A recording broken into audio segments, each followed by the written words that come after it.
Well, hello and howdy.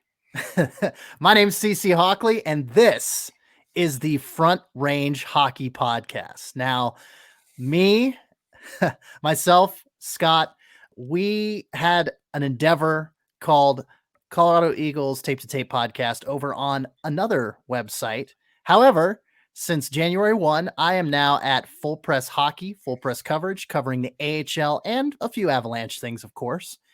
But we had the opportunity to rebrand and have a little bit of a Rocky Mountain reboot, as it were, for our podcast. So, brand new logo, brand new name. I want to thank Justin Vigil for the logo, by the way. It looks really awesome. Beautiful. Yeah.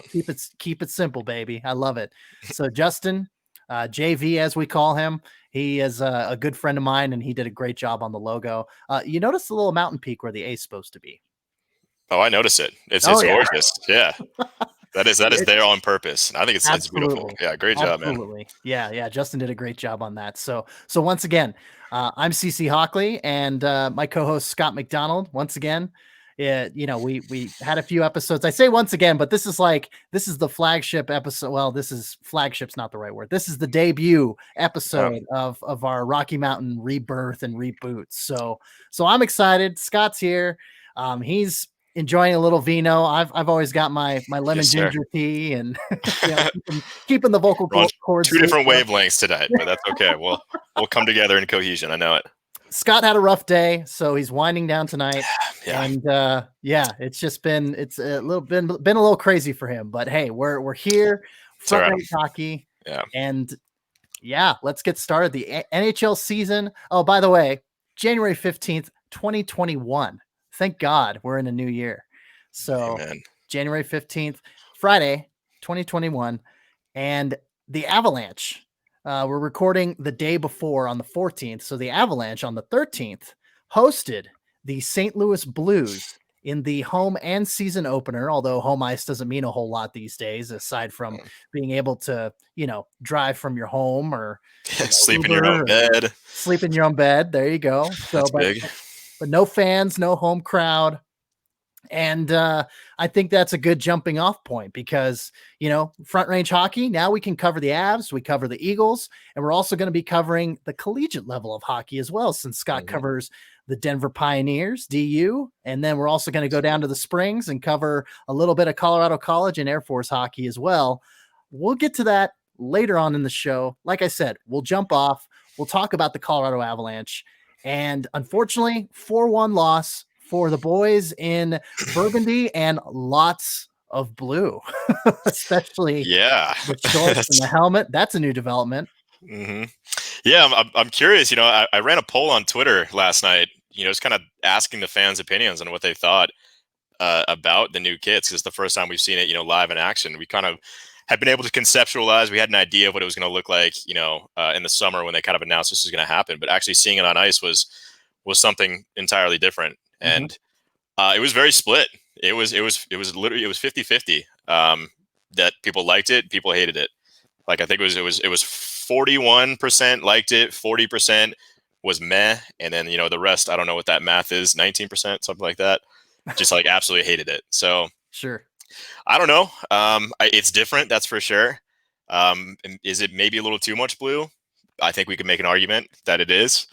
I think probably the consensus for a lot of people is that it just seems that, the helmets were a tad off. Like the blue looked a little bit different. And then obviously, players get to pick their own pants. So whether it's CCM or Warrior or whatever brand they decide to go with, they all have different color codes for all that stuff. So it kind of did look, if you looked up close, that every player had kind of a different shade of blue on, at times. And I think that was a little distracting for some people, but I think we'll get used to it. I'm excited to see what the away jerseys look like when they roll those out. Yeah, that'll be really interesting. I think Scott, what a lot of people are kind of maybe kicking at the goads over is the fact that, you've had black helmets and black shorts for 25 years. And so anytime you make a drastic change from a monochromatic color to, one of your secondary colors or primary colors rather, it's just like, it's going to be a difference. And like you said, different manufacturers. I think there's a picture of McKinnon and Landeskog, and both of their helmets, there's a CCM and I want to say a Bauer helmet. and I want to Mhm. say the CCM color was closer to the jersey color than the Bauer helmet. And so, Yeah. yeah, you gotta work out the kinks, just like the fact that there was no preseason games for the Avalanche to play before they hosted the Blues. 4-1 loss. They're at Ball Arena. That's going to take some getting used to saying, of course. But Yeah. I mean, so catching, I go to bed pretty early during the week because of my day job, but Same.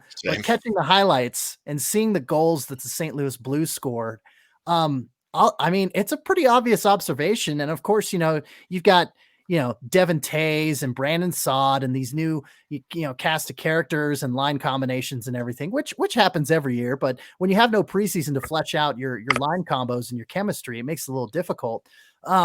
So what I noticed was that the goals that the Avalanche did let up on, um, I want to say that the behind the net presence, like with both the skaters and with Grubauer, especially that third goal, Grubauer kind of was behind the net and he didn't control the puck. And it was just, it got picked off and intercepted and they centered it real quick and boom, and Grubauer recovered, but I mean, he was out of position, unfortunately. Yeah. Yeah, I think that's probably my biggest, takeaway from it was just Mhm. they were bad in their defensive zone. I mean, there's no other way to say it. They weren't even mediocre. It was just they were flat out bad. They got hemmed in their own zone too many times, and that's they're the Avs are very much an offensive team. Even if you look at their defense, they're offensive minded defensemen. Almost all of them, 5 out of 6 of them right now. When Eric Johnson comes back, that'll help the D a little bit, I think. But yeah, I mean they're used to playing on the rush, and that's when they get hemmed in their own zone like that. I think that's the reality. We're gonna see a lot of that, and I think they didn't quite find their legs. Maybe that's part of the week long training camp. They didn't have enough time.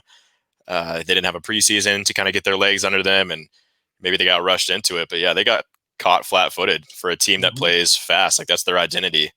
They're a fast, fun team that plays on the rush, and they did not play that way.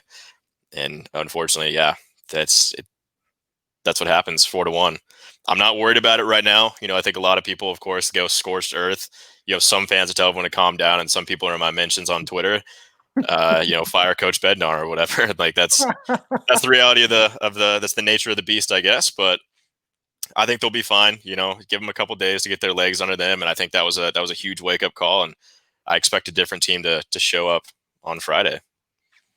Yeah, and I did want to, balance the scales a little bit and talk about a positive that I did notice, like on the Burakovsky goal.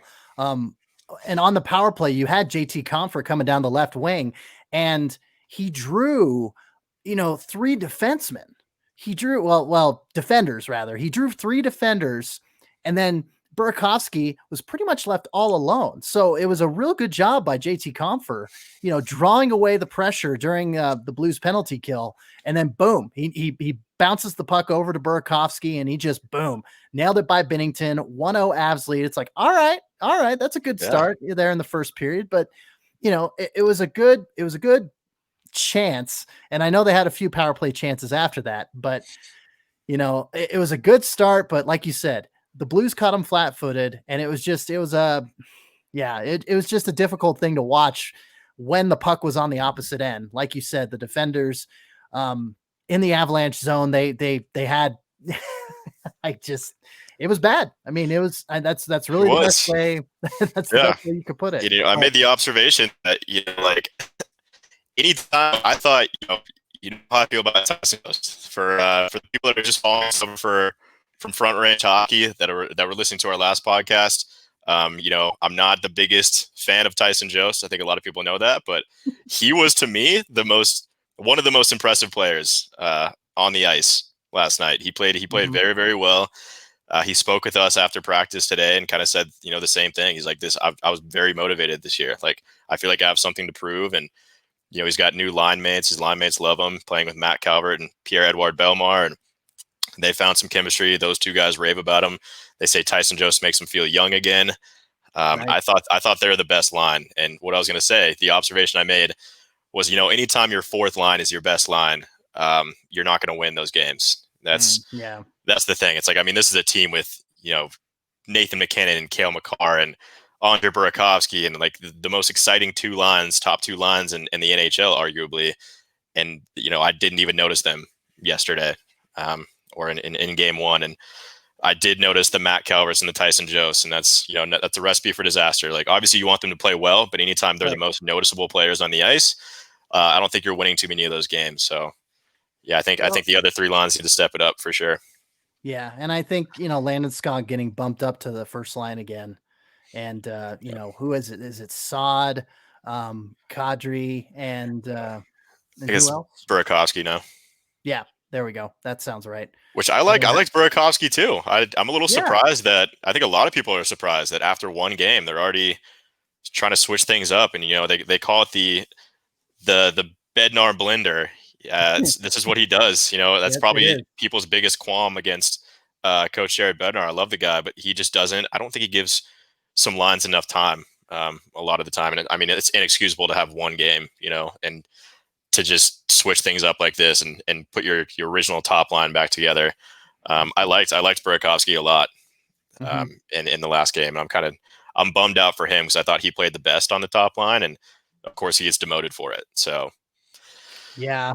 Yeah, and I mean, it's kind of it feels a little bit like, hey, this worked, in the past and during the playoffs, and but so did Burakovsky. He's always stepped yeah, up, and he's, like you said, he's been able to fill that first line role adequately, and I think maybe even above and beyond what was expected of him.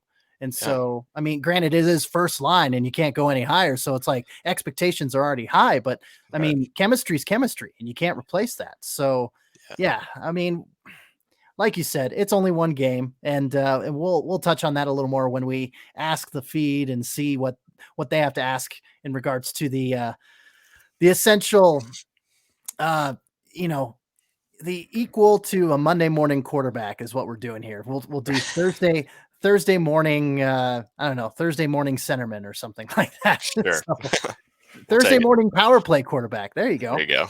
So anyway, so Avs lose first game 4-1. Don't panic. Coldplay album, but also a good life advice for the Colorado Avalanche. There you Don't go. panic. Coldplay song, rather. The album's Parachutes. First song, Don't Panic. Anyway, uh, so Taxi Squad, I wrote a little article about this. Nothing, groundbreaking or anything, but Avalanche Taxi Squad at 6 players. I know I talked with it a little bit about Aaron. Well, I talked with it, Aaron and Marie over at the rink when they had me on their podcast recently about who could qualify for the Taxi Squad. And of course, I completely forgot about goaltenders because, you need one of those on your Right. Taxi Squad. So they fulfilled the 6-man limit. That's the maximum amount the NHL is allowing this season. So you've got Shane Bowers, Martin Kaut, Dennis Gilbert, Hunter Miska, Logan O'Connor, and Kiefer Sherwood, who, from all accounts I've heard, has done nothing but impress the Avalanche Hmm. in training camp and now as a member of the Taxi Squad. Yeah. Yeah. I mean, I'm gonna be honest, a little surprised. I also wrote an article about my predictions for the Taxi Squad, and Uh huh. I got a majority of them right because I think a bunch of them were kind of just shoe-ins. Like the Martin Couts. I did not get Shane Bowers. I will say that I was not expecting him to be on there, Mm-hmm. but yeah, I think the Taxi Squad we see now is not going to be the Taxi Squad we see when AHL training camp open up in 10 days from when this episode debuts. Because I think a lot of those guys, they're better served to be playing night in and night out, and that's always what Joe Sakic and Jared Bednar have preached. So I think for now, it just makes more sense to have your top prospects. You may as well, there's no hockey going on at the AHL level for another 2 weeks, so may as well have them up to your NHL club while it's legal and it's something you can do, and have them get as much practice time at the NHL level as they can. So I think that's what they're doing, but I mean, we'll see who goes up and who goes down. I think they're going to call up a bunch of the AHL vets, but going back to Kiefer Sherwood, I think he'll probably stay for the long haul on that Mm-hmm. Taxi Squad. And yeah, color me surprised. I don't know if I was expecting that, but I mean, we've kind of touched on it. He's great. He got a few games with the Anaheim Ducks last season, and did really really well with the San Diego Gulls, their AHL affiliate. So I mean, it makes sense. But yeah, we as media did not get to go to training camp and watch practices, so I can't give you a scouting report on what he looked like. But by all accounts, Jared Bednar just absolutely raved about the guy, and I mean, good for him. Mhm. This is good experience, and who knows, it could be a diamond in the rough thing, and he may have a couple games in the NHL and just surprise everybody, and he could be a great success story. We'll see. That remains to be seen, I guess. Yeah, I mean, when you play parts of 3 seasons with Anaheim and San Diego, I mean, and like I mentioned on, the Rink cast, like, with Aaron and Marie again, they, you know, the Avalanche really went out and got a number of fringe talent or AHL talent that has been to, that has been to the, in deep playoff runs or has had playoff experience. And Kiefer Sherwood, I mean, you look back a couple years ago when the San Diego Gulls made the Western Conference final and in the AHL and they, Kiefer was a part of that squad. And so he's got that experience with the Anaheim Ducks. I think he played a couple seasons ago, 50 games with Anaheim. And so, he's on that level that he could be, a good third or fourth line guy, if need be, and if called into action. So, did it surprise me initially? Absolutely. But doing a little bit deeper of a dive, I guess it makes sense. And if Coach Bednar is, seeing some potential there to be at an NHL level, at least to stay on a taxi squad so that if, a player does come down with COVID-19 or an injury or anything like that, then he can be utilized effectively. Totally. Yeah. No, I think that's exactly right, and I think we'll see how he's utilized. Again, I think he'll Mhm. stay on the taxi squad, but we might see the Martin Couts and the Logan O'Connors maybe sent down for a little bit to get some more playing time because they're not necessarily needed to just be practicing with the team. But yeah, I think he'll stay for the long haul from what I've heard. I guess again, haven't been able to go to a practice or training camp yet because it's been closed off to media, but Right. he's been impressive. But I want to talk about another guy too, who I'm shocked. Again, I left him off my list. Maybe I should have, 'cause he's a former first round pick and has done pretty decent things with the Eagles. In his first couple, I guess, first year as a pro. Shane Bowers. I mean, that's a Mhm. guy that I asked. Again, I asked for a scouting report from Coach Jared Bednar after the first scrimmage last week during training camp. It was like, I mean, who stood out to you? Because like we as media, we can't formulate our own opinions. So like I want to ask you, like, who stood out to you the most? And I asked all the players, Connor Timmons included, who stood out, and both of them said like, I mean, Jared Bednar. I was like, he's like the usual suspects. Stood out. The Nathan McKinnon line looked great. Devon Taves and Cale Makar looked great.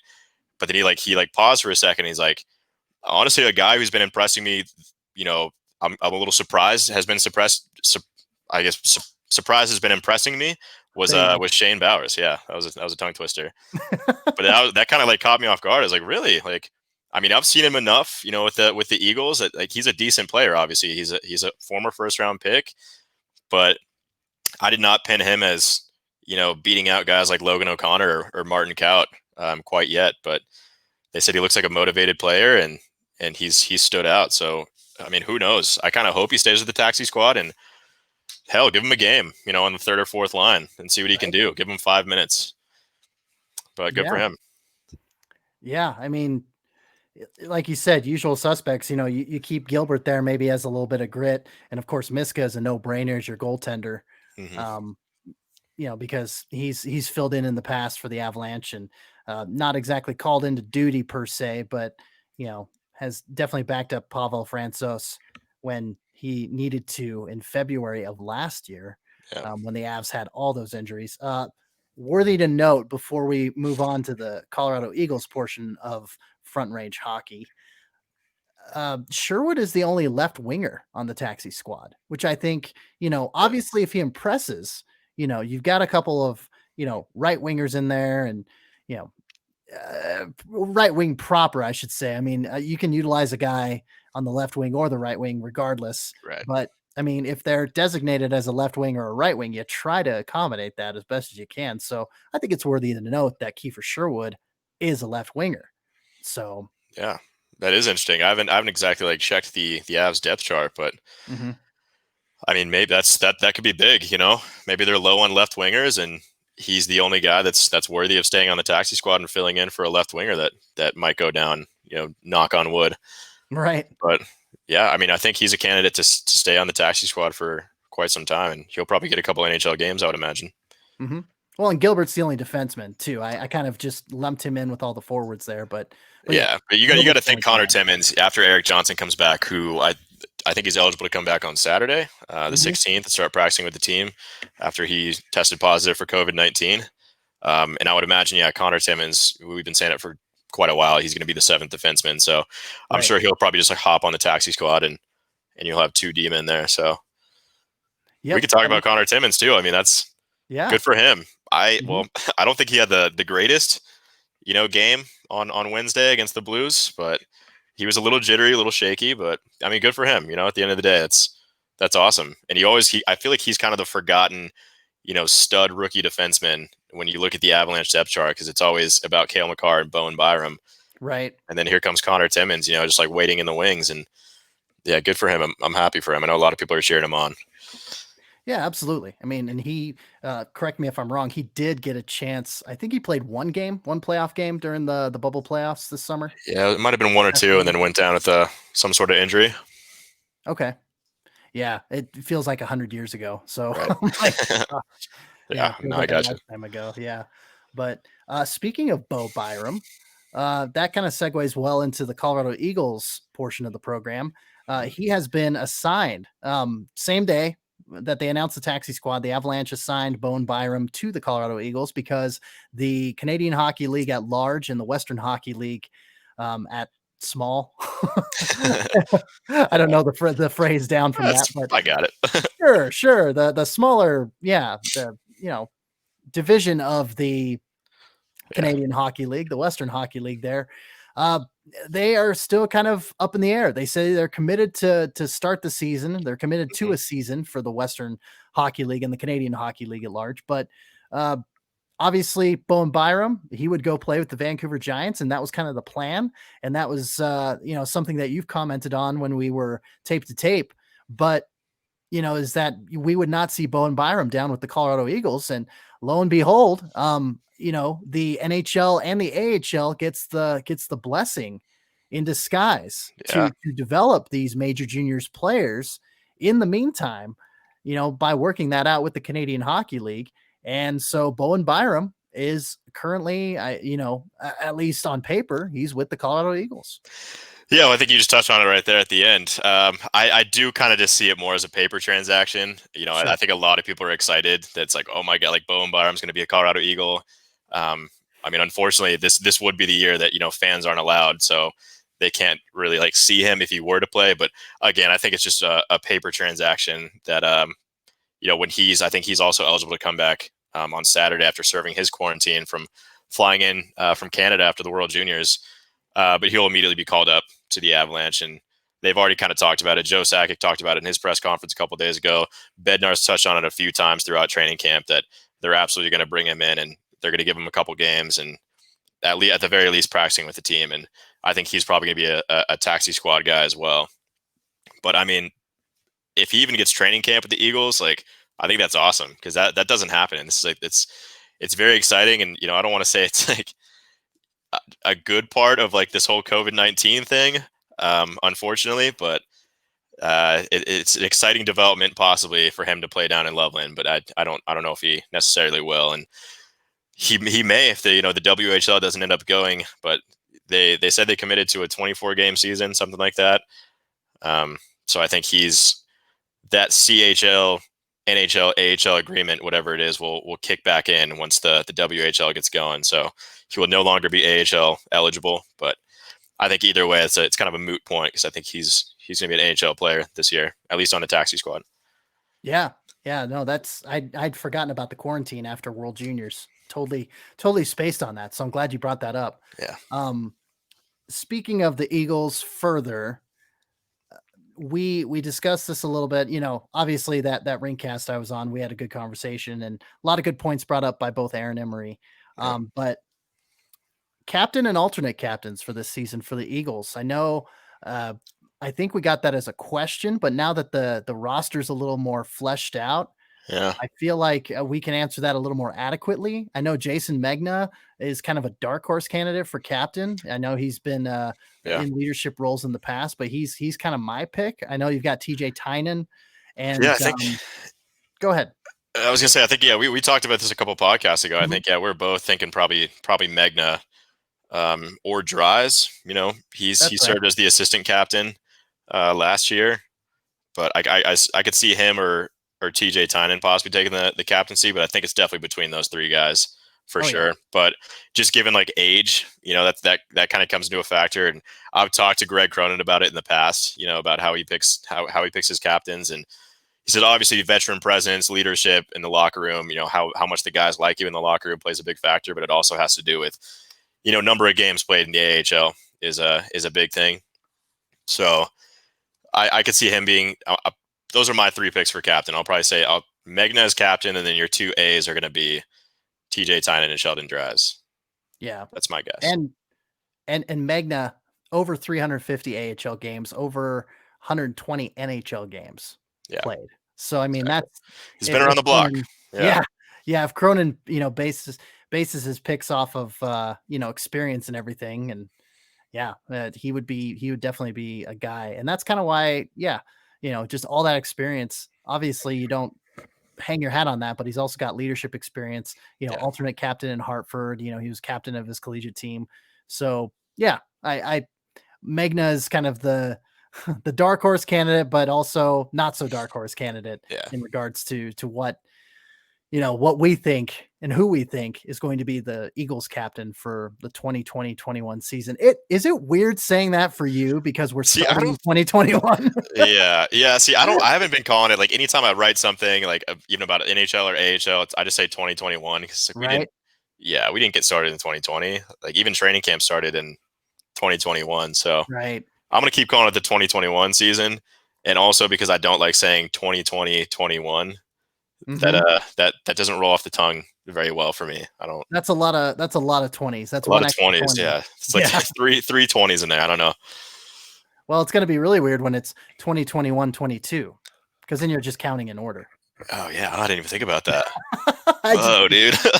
Whoa, it just popped Oh, into my jeez. head. Sorry, just blew your mind That's a there. lot to handle right now. Right, right. Got to take a swig of wine for that one. Oh Mhm. goodness. Oh, but anyway, the Eagles, since our last podcast, even though this is our first episode, we're in this weird Twilight Zone space Yeah, right now. But the Eagles, a late addition, they picked up forward Alexander Fortin on January 5th. And honestly, Scott, it felt just kind of like not an afterthought, but kind of because you've got the 4 to 6 player taxi squad, and it's like, all right, well, we need another forward because yeah, the Avalanche just took 1, 2, 3, 4 forwards to yeah, put on their taxi squad. So yeah, what do you think about that signing? yeah. I think it was probably to be expected, just given that the taxi squad is a thing this year. Right. They're obviously gonna be like running low on forward. So I honestly don't know that much about this Fortin guy. Hmm. Um, I know a little bit. I've seen like his stats and whatnot, but I mean, yeah, it's good. It's a smart, just depth addition, I think. And I did actually learn a fun fact about him. One of my Twitter followers pointed out that he is the nephew of former Avalanche goalie and general manager Jean-Sebastien Giguère. So Wow. that's pretty cool. That's a fun Okay. fact. I'm not sure if That that is, had anything to that's a do with the fun signing, but just a nice tie into the organization, I suppose. Yeah, no, that is pretty funny. It's like something I noticed the Avalanche doing, and even before as the Quebec Nordiques, a little bit more with Quebec, but it's like you look at all the goaltenders that have come through the Quebec and Colorado organization, and it's like there's so many that have played for both Montreal and Quebec/Colorado, Yeah, and it's a lot of like you look. Frenchmen. Yeah, yeah, a lot of Quebecois for sure. Yeah, And so, yeah, I mean, just another random side note. It's like you look at a goaltender, it's like, wow, like even one game between Montreal or Quebec or yeah, Quebec, Colorado, and it's kind of a weird coincidence. But of course, when you have two NHL clubs in the same province and you know predominantly French speaking as well. You know, that kind of makes sense. But I digress. That's kind of just a random thing that I've noticed. And of course, you know, we got the nice little There it reverse is. retro bump as I Yep. bump the microphone. Reverse retro hat for those watching on YouTube and otherwise. But yeah, from what I've noticed, I'm in the same boat as you, Scott. I haven't had a chance to really take a look at his playing style when he was with Rockford or anything. And so, but just based off of his stats, he seems like a solid third or fourth line player. He doesn't have an abundance of penalty minutes, but he also doesn't have an abundance of scoring. So, and his plus minus for what it's worth, you know, it hovers around, you know, 0, you know, or just a little below it. So again, Average. Yeah. yeah, and he's, you know, 6'1", 187 pounds, so he's not a bruiser by any means, but I mean, he's a role player, it looks like from his statistics. So, you know, he's gotten on average, it looks like he's averaging maybe about 12 to 15 points a season, and you know, playing around 40 to 50 games, 45 to 50 games. Yeah, he's the epitome of a depth addition. You know, Yeah, he's a serviceable player that you could just throw in for 10, 15 minutes a night, and he'll get the job done. So I think that's what it is. Nothing to like hang your hat on, Eagles fans. It's not going to be. I mean, hey, maybe he will like surprise everybody and be the top scorer on the team or something out of nowhere, because you never know. But yeah, I think just a solid depth addition and get the puck down deep, do your job, and grind away. there you go. Insert stereotypical hockey answer here. Exactly. Yeah. Pucks in deep, team first, et cetera, et cetera. Yeah. Yep. Yeah. But yeah, definitely a late addition to the Eagles, and yeah, just a good depth signing from what I can see. So Yeah, I would agree. but yeah. So Avalanche, Eagles, let's venture a little bit into the collegiate area. It's been, from what Scott has told me, it's been a lot different this season for Denver University, the Pioneers, the Pios, and just press access and everything like that. So Scott, yeah, share a little bit of that with us. Yeah, I mean, to be honest with you, it's just like kind of been poor timing, I guess, with my schedule. Covering the Eagles, covering the Avs, with that training camp kind of starting up, and them kind of the Pioneers being in the bubble in Omaha for a month there. Just didn't have too much access to the team. I've hopped on 1 or 2 Zooms, and that's about it. I haven't really talked to the players since the bubble, but it's not much to cover, for lack of a better word. The team is, I don't know what happened. We got a couple questions. We'll hold those for asking the feed in a bit, but they're just not great this year, and it's kind of unfortunate. And this would be the year that would happen. You never know with this stuff, and it's a good year to not be good, because you have every excuse to not be good given the situation that the entire world is in right now. But yeah, it hasn't been that great for them, and I think right now they're like 4-7 or something like that, and 4-7-1.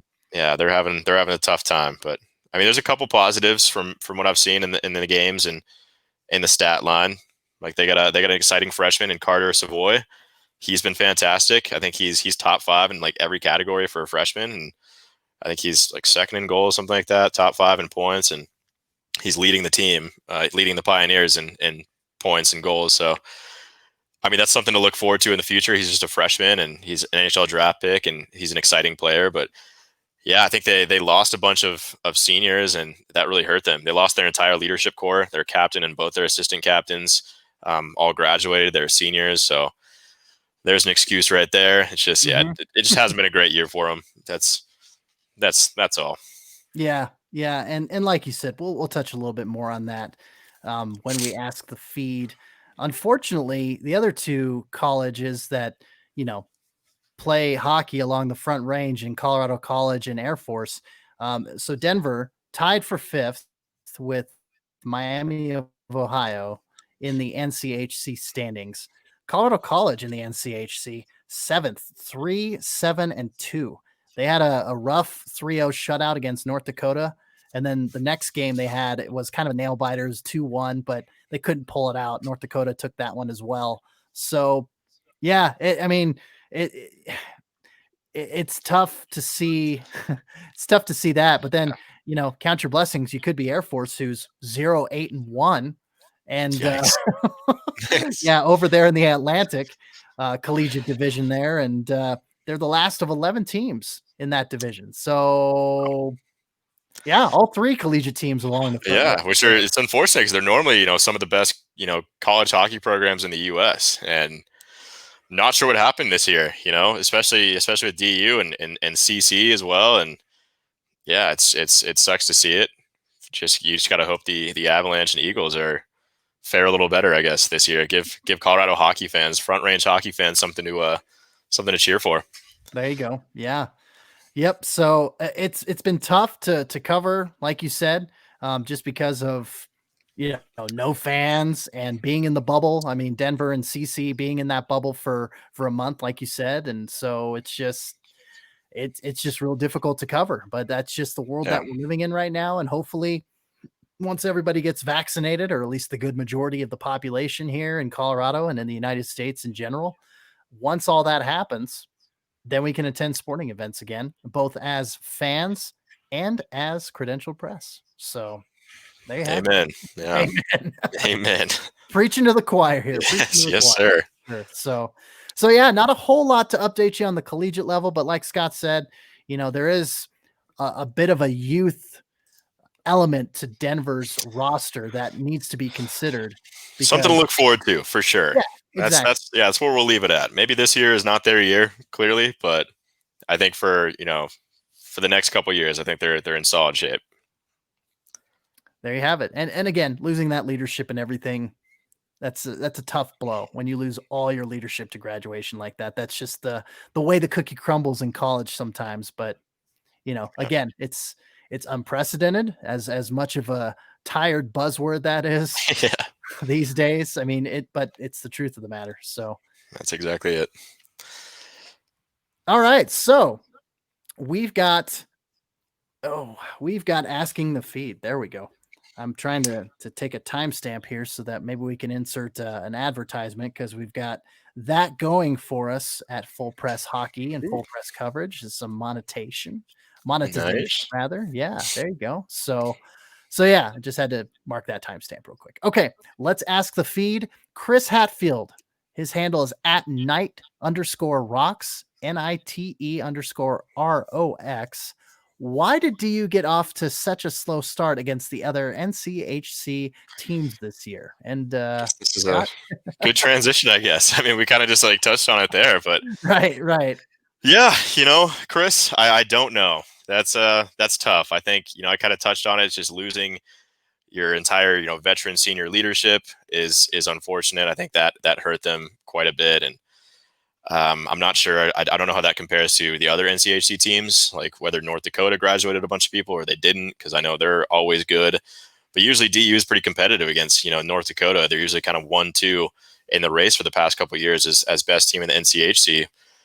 But yeah, I don't know. I would just say it is just losing 5 or 6 of your seniors and your leadership group obviously hurts. It's going to hurt all the time, because you kind of as a coach, you build your team around, or you build your system, I guess, around, the players that you have returning year to year. And then this is definitely just a learning period for these guys, because it's a whole new cast. Half the team is brand new. They're freshmen and they're young guys.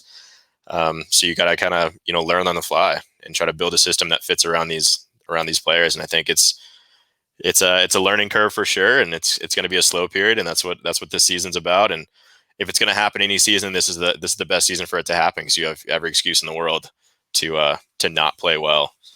And I'm not sure. They all played in a bubble. I'm not sure if that had anything to do with it. That's got to be weird for a player to be sleeping in a hotel for a month straight and be quarantined away from all your friends, like sleeping in your room alone. And there's a bunch of factors that go into it. But yeah, I can't.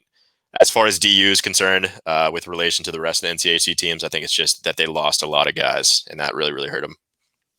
Yeah, and the fact that you've got freshmen, first time away from home. Well, maybe not the first time. Maybe they played some USHL or NAHL hockey somewhere, but you definitely don't have a billet family that you're living with. This is your first dip into the collegiate life, when you're expecting to be on campus or traveling, et cetera, et cetera. So lots of different factors for sure. Mm-hmm. But all right, first question down, second question up. Dina Weinheimer at Dina Weinheimer. She is actually the gal who took my place over at the Sin Bin Ooh. and is now the AHL editor over there. So for her to chime in and to, ask about Mr. Matt Calvert, former Columbus Blue Jacket, that's where she's based out of. So of course she's Oh, okay. she's interested about Mr. Calvert and That makes sense. asking about him, right? So what are your thoughts on Matt Calvert and which player do you think will be most improved for the Avs this season? Scott just wrote an article about Matt Calvert and his neat little pink visor. Mm-hmm. Not just Yeah. cute, not just a cute color choice. No. Yeah. And that was kind of just something that I noticed. Like, I mean, that's something I learned kind of on the fly, like right before this, the Zoom this afternoon Mm-hmm. with the coach. I saw in the channel. I mean, we get email notifications of who's going to like talk about 15, 30 minutes before they actually come up, and I saw Matt Calvert was one of them. And I was like, I'm going to ask about that pink visor because I saw it everywhere. When I was tweeting last night during the game, everyone was commenting on it. A bunch of verified people on Twitter were like pointing it out that they loved his swag, they loved the pink visors, and I was like, there's got to be something to it. So I did a little research before I hopped on the call, and I was like, what is the deal with pink visors? And kind of find out that a lot of NFL players and some NHL players who have had concussion issues in the past will wear pink visors to kind of filter out that blue light, because when you've had multiple concussions, you get post concussive symptoms or whatever syndrome, whatever they call it. And one of the big things is light sensitivity that they complain about. So the pink visor is not just a stylistic choice of it's not swag that he was trying to pull off. It actually serves a very important purpose, and that's to hockey rinks are bright. So it's to filter out some of that light that hurts his eyes. And then I prodded a little further, and I was like, I'm wondering, because Calvert kind of just mysteriously disappeared, after, in game one of the Dallas Colorado series in the bubble last year. He came out, took warmups, according to Adrian Dater, who was there, boots on the ground in Edmonton. He saw him, taking laps, and he looked good. And then all of a sudden he left and then never returned for the rest of the playoffs. So I just asked him, I was like, does that have something to do with like your concussion like symptoms? And come to find out, sure enough, we got confirmation from him that is the reason why he left the bubble and didn't play. But that's all backstory. I love Matt Calvert, to answer your question. I think he could have been the difference maker had he been healthy in that series against Dallas. He's a playoff hockey kind of grinder, and Coach Bednar said the same thing today about that. It's like we need those kind of guys on our team, and he's the heart and soul. That he called him a glue guy, and I would agree. He's a fast guy. He plays physical. He can set the tone for the entire team, and I love him. He's a little spitfire. I think he's like 5'10". Like he looks kind of small out there, but he gets the job done. So I think, Matt Calvert is. I like the guy a lot. I think, like I said earlier in the podcast, I think he was the best player on the ice, one of the best players on the ice, in the first game of the season for the Avalanche. And hopefully he can stay healthy. Hopefully that visor does something for him, and those unfortunate concussion issues don't kind of follow him throughout the season. Right. Now, most improved. I mean, would you lump Burakovsky or even take a venture on Jost as stepped up their game? I know, Yeah. I know. No. I mean, you said, because I was going to say it. Like, I would say, Tyson Jost. I think he's a candidate to. It's a contract year again for him. The Avs kind of took one more flyer on the guy and gave him a bare bones minimum contract heading into this year for 1 year. Like, it was less than $1 million, I think. I don't know exactly what it is, but he told us today during the media session that he's motivated. I asked him, I was like, you look like one of the best players out there. He's like, yeah, that's I trained really, really hard this summer, and Right. I know we have such a good team, and I want to fit in with, like, I want to be lumped in with being on that great team and like actually contributing. So I could see him staying motivated and being motivated on that line with Calvert, who we were just talking about, and Pierre-Edouard Bellemare, and I think that could be a great line, and I think all those guys agree that Tyson Jost is a great addition to it. So he's my breakout candidate. Timestamp, signed, sealed, delivered, January 14th, 8:01 p.m. Tyson Jost, 10 goals, 20 points at least. Okay. Yeah, breakout All star. right. Okay. There you go. That'll be the most improved for the season from Scott's. That's Scott's take right there. Yeah. So, Free Sports Press at Free Sports Press. There you go. That's our good friend Mike Crook, who submits a question pretty much every time. Rough start for the Avs last night. How do you see Colorado responding for Game 2? Hashtag Go Avs Go. Now, we kind of touched on this a little bit. Don't panic. It's one game. Got especially when you have Devins Hayes, paired with Cale Makar, and you've got a lot of, a lot of chemistry that needs to be. And of course, like you said, Coach Bednar shuffling lines as he does. And so, yeah, it's a loss. Losses happen during a season. You retool, you recalibrate. So take it easy. What did Aaron Rodgers say? Relax. Yeah. Yeah, exactly. I mean, people, it's so in vogue to go scorched earth on a team, especially when they have such high expectations, heading into this year as the favorites to win the cup. Right. Bednar has never lost a home opener, a season opener. He's 4-0 in his tenure as the Avalanche coach, and he dropped one. We're not all perfect, but it was a team effort, and I think they got caught flat-footed. And I think it's no reason to panic. Yeah, it's a shortened season, and yeah, you're playing all like division guys. So I mean, every game kind of counts as a little bit more because you're playing all division. Like just like every game during a regular 82 game season, when you're playing division rivals, it matters a little bit more to beat those guys because you're trying to get to the top 3 of those divisions. So I get dropping that after all the expectations that we had, and it's one game. All right, there's 55 more to go. Yeah. If they do this, 2 or 3 more times in a row, maybe I'll be like a little bit concerned. If they go 0-3, 0-4, or like 1-4 or something like that, then that's a slow start. That's 10% of your games, and you're already kind of behind the 8 ball. But I think they're fine. This team is projected to win the Stanley Cup. They know that they're good enough to do that. I think they got caught off guard. Give them a couple games to kind of settle in, find their pace that they're used to playing at, and they'll be just fine. Yeah, exactly. Like you said, the Blues kind of knocked them off their game and their fast pace. Just they're a bunch of Ferraris out there. They're so fast. And watching McKinnon, every time you watch McKinnon, whether live or on TV, when he gets the puck and he just shoots down the ice, just as only Nathan McKinnon can do. Well, a handful of other players, like a Sidney Crosby or a Connor McDavid, especially Connor McDavid. But yeah, it's just the speed is just, Unreal.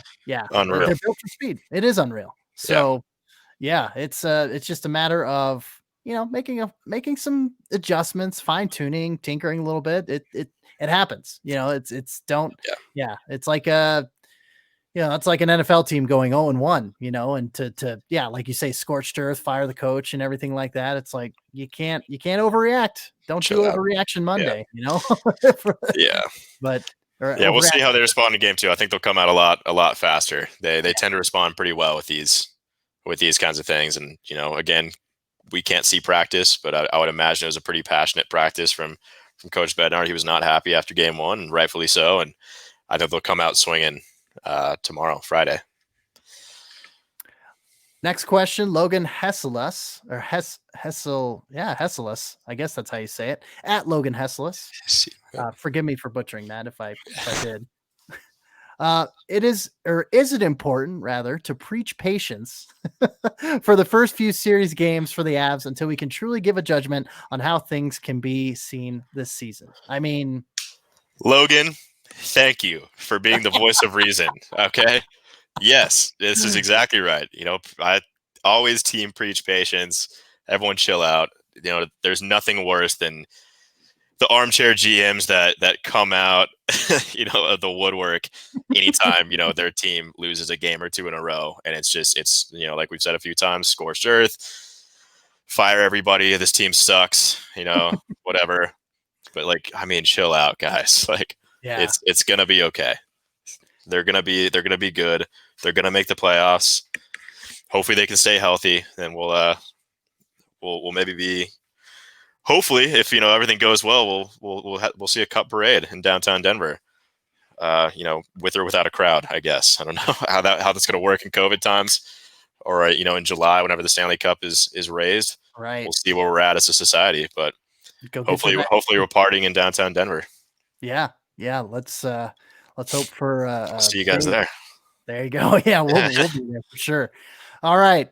Next question, Andreas Christensen at Ace of DK, Ace of Delta Kilo. Thoughts on Eric Johnson's contract regarding the upcoming expansion draft? I know we've touched on that a little bit, so we'll be covering a little bit of familiar ground there, and also how and if Shane Bowers can make the team at some point. Again, you brought that up just this Yeah, I episode. didn't even see that. Sweet. Yeah, there you go. Cool. Yeah. That's a question actually my colleague Adrian Dater asked Joe Sakic when he was made available to the press a couple days ago. He asked him point blank, is Eric Johnson, a guy that you're willing to ask to waive his no movement clause, no trade clause, and be exposed in the expansion draft this upcoming summer to Seattle? And we all kind of knew how Joe was going to answer that, and he answered exactly how we expected it to. I'm focused on this season. I'm not going to talk about that. We'll worry about that next offseason. Which I've written a piece about it too.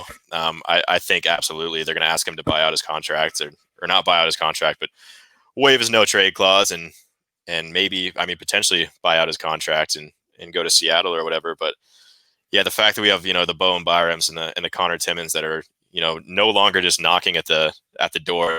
They're busting through the door at this point, and they're going to replace him. And I think that's going to happen, at the end of this year. And it doesn't help that he got COVID and missed the entirety of training camp. It's a very important short training camp to miss. And, he's missed the first couple games now, and he's already behind. So I think that kind of hurts his stock a little bit too. But yeah, I don't expect to answer that question. I guess I don't expect him to be on the team next year. So whether that's they ask him to waive his no trade clause, they throw some money at or they throw some assets at Seattle to take him, or they just buy out his contract, as is. But either way, Bowen Byram is going to take somebody's job, and it just makes sense that it'd be him. Mm-hmm.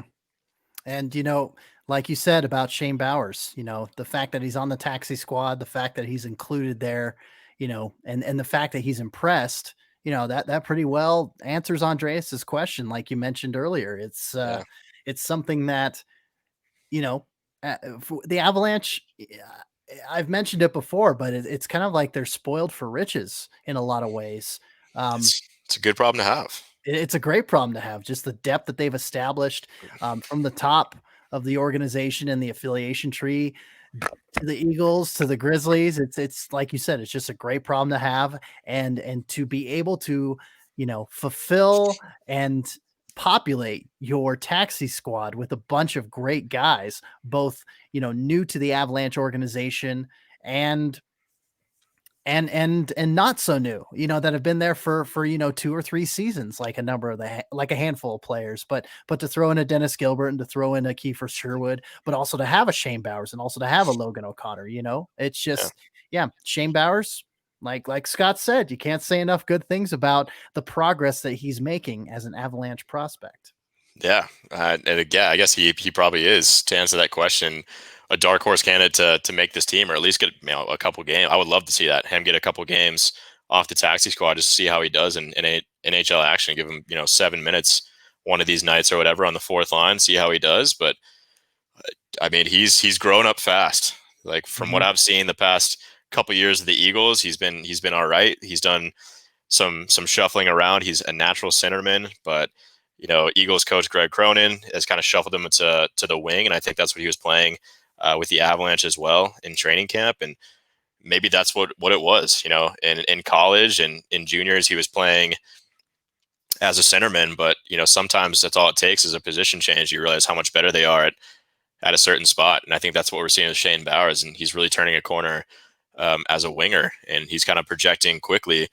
He's beating out guys like Martin Kaut and Logan O'Connor at this point, and he's kind of came out of nowhere, because I would have put Logan O'Connor as tier 1, number 1 guy to get called up, and then maybe a Martin Kaut, and then Shane Bowers is probably 3rd or 4th. But it sounds like he's quickly risen up the rankings, risen up the depth chart, and Yeah, he's a dark horse candidate to get some NHL playing time this year, and good for him. That's awesome.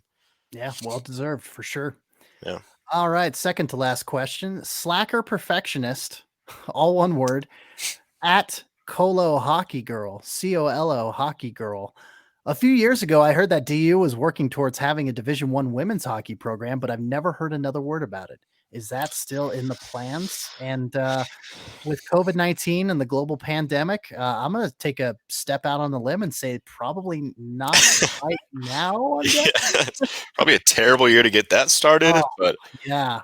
yeah, I don't know, man. That's a great question, and it's something that, yeah, I guess I didn't even like.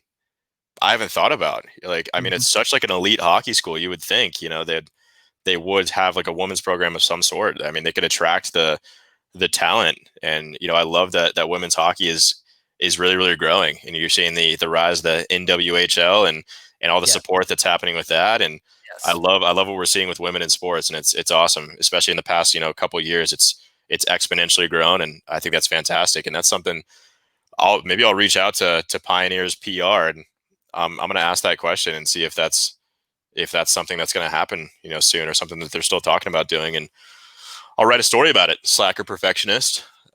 I see you follow me, so maybe I'll DM you and I'll let you know. There you go. Yeah. Yeah, that would definitely be a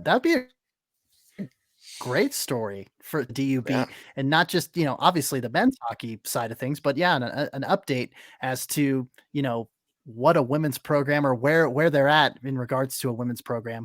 And you mentioned the progress that women's hockey has been making.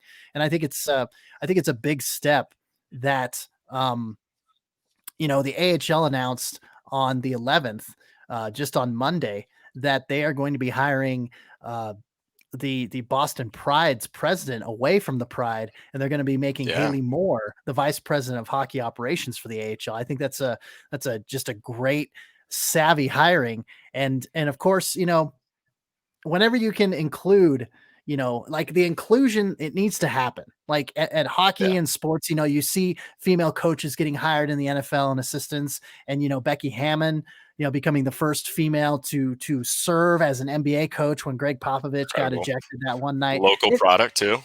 Yeah, yep, CU for Yeah, sure. There you go. Yeah. So it's like, yeah, you've got all of these glass ceilings getting broken. So wear your shoes. You don't want to step on any shards. It's a great thing, and hopefully DU that will was a beautiful follow. metaphor. Thank you. That was Thank you. awesome. I love that. Hopefully DU can pull that off. But again, like I mentioned at the beginning of the question, or the beginning of the answer rather, unfortunately, with this global pandemic, it's going to be hard for a lot of things to get off the ground, or a lot of things to start rather. But hey, look at the Toronto Six in the NWHL. They're starting, they're going for it. They're playing in the bubble there at Lake Placid for their regular season and their playoffs. So good for them. Good for them. Yeah, Good that they love to can do see it. that. Yeah, you do love to see it. And unfortunately, with no news and everything, and DU's, women's program, yeah, Scott will look into it. That's a good Yeah, article for him. I got you covered. Slacker There you go. perfectionist. I'll DM you Slacker when I find out the information, and then we'll get a story up and running. Colo hockey girl, slacker perfectionist. Yeah, no, that's a great Twitter handle and Twitter name. Great So question too. Yeah, perfect. Yeah, that is a great question. Thank you for that. Colorado hockey girl for sure. Slacker perfectionist. You got to say it real quick because it's one word. there you go. Yep. So, last but not least, Karen Charette at Karen Charette 4. How will the Avs taxi squad stay ready and prepared? This is another good question. Yeah, I mean, I guess the plan is they're just gonna, practice with the team. They're kind of like the Black Aces in the bubble. They get time on NHL ice, and they get to, kind of sub in as the scout team, or whatever you want to call them. With, anytime you're playing with Nathan McKinnon and those guys, and you're playing with NHL products, you're gonna get better. That's just how it is. You learn the pace of what it's like to play in the NHL, and like we kind of touched on at the beginning of the pod, I think that's why we're seeing the Martin Cows and the Logan O'Connors and the Shane Bowers that are getting to stay up here. Because, hey, I mean, it's 2 weeks extra of NHL practice time. That does wonders for one, their confidence, and two, just like kind of get their legs under them and see like, okay, wow, this is what it's like to live in the NHL and to play in the NHL, and you get to kind of mentor or you have a mentor of how they get ready, and you get to observe these guys up close and personal, and not just watch them on TV like everyone else. But yeah, I mean, I guess they're staying ready like every other NHL player is staying ready. That's what I understand. They're practicing with the team. They get to travel with the team. They get to experience everything as an NHL player does, and maybe they'll get a game or two also with the NHL club. But either way, it's still pretty cool. They get to practice with them and train with them and see what day-to-day NHL life is like. I think that's huge. Yeah, for sure. And I think that, the concern that a lot of people, myself included, have is that you've got maybe a little bit of a dilution of product. But honestly, like at the AHL level, obviously not at the Yeah, NHL level, because, guys are going to get COVID-19 or going to get hurt, and they're going to pull from the taxi squad and pull other guys from the AHL. But honestly, with only 13 teams playing at the ECHL level, 13 of their 26 teams, so they've got half of the league filled currently. You have a lot of top tier ECHL talent that you could draw from if you need to. And yeah, and honestly, you look at the Eagles last season, and I keep going back to this because it was such a momentous thing to have, ECHL level guys like a Tim McGauley, like a Ryan Wagner, like Griffin Milano, come in and do well for the Eagles. I mean, Ryan Wagner, he scored a couple goals during the series that they had yeah. back in March against the Milwaukee Admirals, and the top Got a top contract team in the extension league. out of it. He did, Yeah, and he proved himself worthy at the AHL level. He was kind of a borderline guy, but no, I mean, he played with the Chicago Wolves, during their, Calder Cup run, and against Charlotte, and so yeah, I mean, it was. I'm trying to collect my thoughts here and wrap things up, but yeah, it's not a point of concern. The AHL, they're going to play anywhere between 24 and 40 games, depending on the team, depending on the division. I mean, my God, Bridgeport, Hartford, and Providence are going to be playing in one division, three-team division, three-team yeah. division out there. It's like, holy crap. That's gonna But get anyway, it's gonna go rough and rowdy for those guys. It's gonna be like just oh, playing in the playoffs the entire year. You get to know those guys up close and personal, and it's gonna be fun hockey. But well, I mean, we'll yeah. see. I An mean, interesting year nonetheless. I mean, luckily the Eagles, they didn't they gained a team out of it, so they're gonna have. And I think I've heard that they're gonna play upwards of 40. They're gonna be mhm, playing some of the most games. That's probably because they're in one of the largest divisions, I would imagine. But that helps, obviously, for to sure. get those AHL guys some playing time. That's awesome. Yeah, that was something I forgot to mention that I had here on my outline, is that the Henderson Silver Yeah, Knights are going to be in the Pacific Division. The Pacific Division is intact plus one. yeah. So, the debate that we had during the summer, and the poll that I had on my old Twitter account via the other website that I wrote for, the Oh, Sinbin. I named him nameless. early. Okay. Yeah, I'm not going to be I'm he like, who wow, shall not be named. I'm not going to Voldemort the so we're Sinbin. really Don't giving them the worry. cold shoulder, huh? No, no, I mentioned him early. I'll mention him again. I wrote for the Sinbin for 3 years. I'm not shy about mentioning their name. So, but the poll I ran when I was at Sinbin Eagles on Twitter saying, hey, with the Eagles coming in, or with Henderson coming into the league, do you see the Eagles bumping over to the Central? And of course, with Milwaukee, Charlotte, and Springfield saying adios for this 2020-21 season, or 21 season. There you go. 2021 season. Yeah, There you go. I mean, it makes sense to lump Henderson in the Pacific Division, and we'll see how that looks. That's yeah. another point of interest. We'll see with all these California teams, and with Santa Clara County, cracking down on COVID-19 restrictions, and San Jose Sharks having to practice in Arizona. It's like, oh Lord, It's a mess, man. it's a I mean, mess. life in general is a mess. People need to understand that. It's like Yeah. let's just stop complaining about one loss, from the Avalanche in their season opener. Let's stop complaining about a team only playing 24 games, and they're playing the same three teams and like things like that. It's like, guys, at the end of the day, this year sucked ass. All right, and the fact that we're getting hockey, we're watching hockey on our televisions, we're getting to cover hockey, that's pretty incredible, and it's nothing to to shrug about. It's pretty cool. So Right. just some perspective for you for your dome. Just something to think about. But yeah, Yeah. I'll take what I can get in any dose. If it's 10 games, like, so be it. You know, it's 10 more games than we should have gotten this year. Exactly. And, count your blessings. You've got, the founding fathers specifically made the Bill of Rights so that you could bitch about the Colorado Avalanche losing and Exactly. overreacting. And, Yeah, it's like, yeah, that's your God-given right. It really is. But we're it's telling true. you, hey, take it easy. Just take it easy. Please. Exactly. You're going to get your blood pressure up. You don't want to do that. Pace Yeah. yourself. It's a long season. So, Amen.